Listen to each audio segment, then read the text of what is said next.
ಎಲ್ಲರಿಗೂ ನಮಸ್ಕಾರ. ನನ್ನ ಹೆಸರು ಬಸವರಾಜ್ ಅಂಗಡಿ ಅಂತೇಳಿ. ನಮ್ಮ ಶ್ರೀಮತಿಯವರು ಗೀತಾ.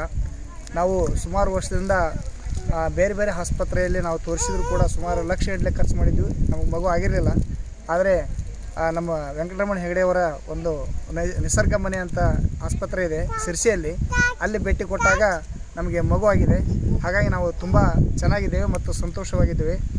ಇದನ್ನು ಯಾರಿಗಾದ್ರೂ ಮಗು ಅಪೇಕ್ಷೆ ಇದ್ದಲ್ಲಿ ಸರ್ ಅವ್ರನ್ನ ಭೇಟಿಯಾಗಿ ಮಾರ್ಗದರ್ಶನ ಪಡ್ಕೊಂಡ್ರೆ ಅವರಿಗೂ ಕೂಡ ಒಂದು ಹೆಲ್ಪ್ಫುಲ್ ಆಗುತ್ತೆ ಅಂತೇಳಿ ಈ ಸಂದರ್ಭದಲ್ಲಿ ನಾನು ಕೇಳೋಕ್ಕೆ ಇಷ್ಟಪಡ್ತಾ ಇದ್ದೇನೆ. Thank you. ನಾನು ಗೀತಾ ಅಂತ ಹೇಳಿ, ಇವರು ನಮ್ಮ ಮನೆಯವರು ಬಸವರಾಜ್ ಅಂಗಡಿ ಅಂತ ಹೇಳಿ. ನಮಗೆ PCOD ಪ್ರಾಬ್ಲಮ್ ಇತ್ತು. ಆ PCOD ಪ್ರಾಬ್ಲಮನ್ನು ನಾವು ಭಾಳ ದವಾಖಾನೆಗೆ ಅಡ್ಡಾಡಿದ್ರು ನಮ್ಗೆ ಅದರಿಂದ ಏನೂ ಪ್ರಯೋಜನ ಆಗಿರಲಿಲ್ಲ. ವೆಂಕಟರಮಣ ಹೆಗಡೆ ಸರ್ ನಿಸರ್ಗ ಮನೆಗೆ ಬಂದು ನಾನು ಚಿಕಿತ್ಸೆ ತಗೊಂಡೆ. 1 ಮಂತಲ್ಲಿ ನನಗೆ ಅದರದ್ದು ರಿಸಲ್ಟ್ ಸಿಕ್ತು. ಈಗ ನಾನು ಮುದ್ದಾದ ಮಗುವಿನ ತಾಯಿಯಾಗಿದ್ದೆ.